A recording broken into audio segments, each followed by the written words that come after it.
Shalom, selamat pagi, selamat hari Minggu buat kita semuanya. Ketepatan hari ini tanggal 17 Agustus menjadi momen di mana HUT Republik Indonesia yang ke-80. Saya mengucapkan selamat HUT RI bagi kita semuanya, merdeka. Dalam peringatan HUT RI berketepatan hari Minggu, perenungan hari ini mengingatkan kita juga tentang kemerdekaan, yaitu terambil dari Galatia pasal 5 ayatnya yang ke-15 sampai dengan ayatnya ke-13 sampai dengan ke-15. Saya bahkan bacakannya. Saudara-saudara, memang kamu telah dipanggil untuk merdeka, tetapi janganlah kamu mempergunakan kemerdekaan itu sebagai kesempatan untuk kehidupan dalam dosa. Melainkan layanilah seorang akan yang lain oleh kasih. Sebab seluruh hukum Taurat mencakup dalam satu firman ini, yaitu kasihilah sesama manusia seperti dirimu sendiri. Tetapi jikalau kamu saling menggigit dan saling menelan, awaslah supaya jangan kamu saling membinasakan. Kata merdeka itu berarti bahwa bebas, tidak terikat, bebas dari penjajahan. Dia bebas untuk mengatur dirinya sendiri.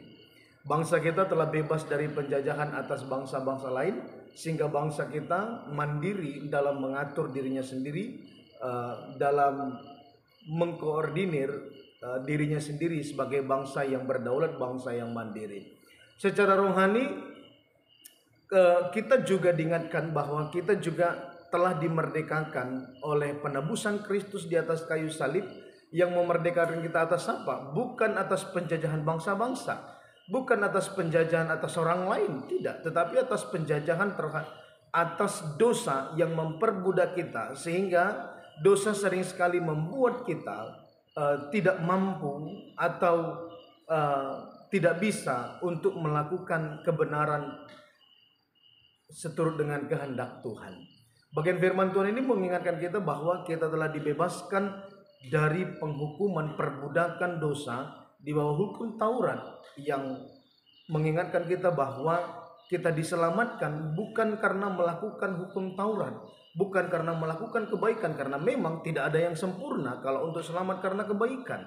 Tidak ada yang bisa sempurna melakukan kebaikan. Dan hukum Taurat itu adalah gambaran justru bahwa manusia tidak mampu untuk melakukan persyaratan-persyaratan keselamatan. Karena ketidakmampuan itu, Allah yang penuh kasih boleh menganugerahkan keselamatan di dalam Kristus Yesus untuk membebaskan kita dari ketidakmampuan itu, dari ketidakbisaan itu, dari ketidaklayakan itu, sehingga kita menjadi layak untuk diselamatkan, layak untuk menerima anugerah Allah di dalam Kristus Yesus yang telah membebaskan kita dari perbudakan itu.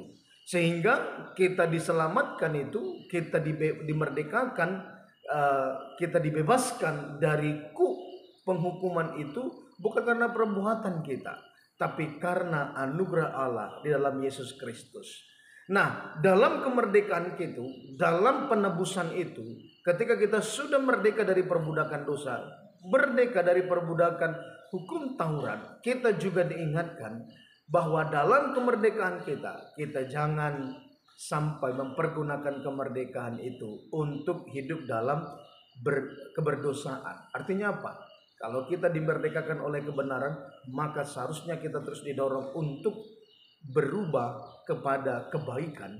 Dan kalau kita dimerdekakan oleh kebenaran itu sendiri, oleh Kristus, maka kasih Kristus itu, anugerah Kristus itu seharusnya dan mengingatkan kita, sepantasnya terus mendorong kita untuk hidup dalam kebenaran, menjauhi yang namanya ketidakbenaran atau dosa. Kemudian kita diingatkan bahwa bagaimana kita merepresentasikan hidup dalam kebenaran itu dapat dilihat daripada ayat per ayat, yaitu layanilah seorang akan yang lain. Kemudian sebab seluruh hukum Taurat tercakup dalam satu firman, kasihilah sama manusia seperti dirimu sendiri.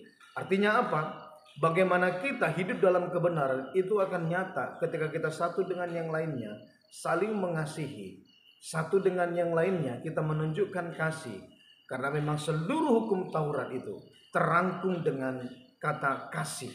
ya, dengan kata kasih. Kasihilah Tuhan Allahmu dan kasihilah sama manusia seperti dirimu sendiri.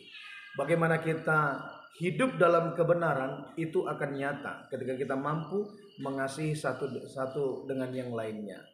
Kenapa maksudnya kita mampu mengasihi satu dengan yang lainnya? Karena ketika kita mengaplikasikan kebenaran, itu akan nyata kita mampu menghargai orang lain, mampu menolong orang lain, mampu mengasihi orang lain dalam kelemahan orang lain, menerima orang lain dalam kelemahan orang lain, tanpa harus melihat semua dalam kekurangan, dalam keterbatasan orang lain, ya. Karena kita tidak sempurna tapi dikasihi Tuhan, demikian juga kita belajar mengasihi keterbatasan, ketidaksempurnaan orang lain, karena kita sadar kita adalah orang yang tidak sempurna, yang dikasihi oleh Tuhan. Sehingga pada bagian lain, pada bagian terakhir dikatakan, tetapi jikalau kamu saling menggigit dan saling menelan, awaslah supaya jangan kamu saling membinasakan. Artinya apa? Orang-orang yang sudah dimerdekakan oleh kebenaran, maka orang-orang itu adalah orang-orang yang mampu hidup dalam kebenaran, mengaplikasikannya dengan mengasihi satu dengan yang lainnya, dengan menunjukkan kasih satu dengan yang lainnya, dengan tidak saling menggigit, dengan tidak saling menjatuhkan, dengan tidak saling menyombongkan diri satu dengan yang lainnya. Artinya apa? Bagaimana kita sebagai orang-orang percaya, dalam orang yang sudah merdeka itu, saya menyimpulkannya bahwa tetap dia hidup dalam kebaikan, hidup dalam kebenaran, sekalipun orang lain tidak berbuat baik atau tidak meresponinya dengan kebaikan. Tetap mengasihi sekalipun orang lain tidak mengasihinya. Tetap mengampuni sekalipun orang lain tidak mengampuninya. Tetap berbuat kebaikan karena kita sudah merdeka. Kita berbuat baik, tidak dikekang oleh ketidakbaikan orang lain. Kita tetap mengasihi karena kita sudah merdeka, tidak dikekang oleh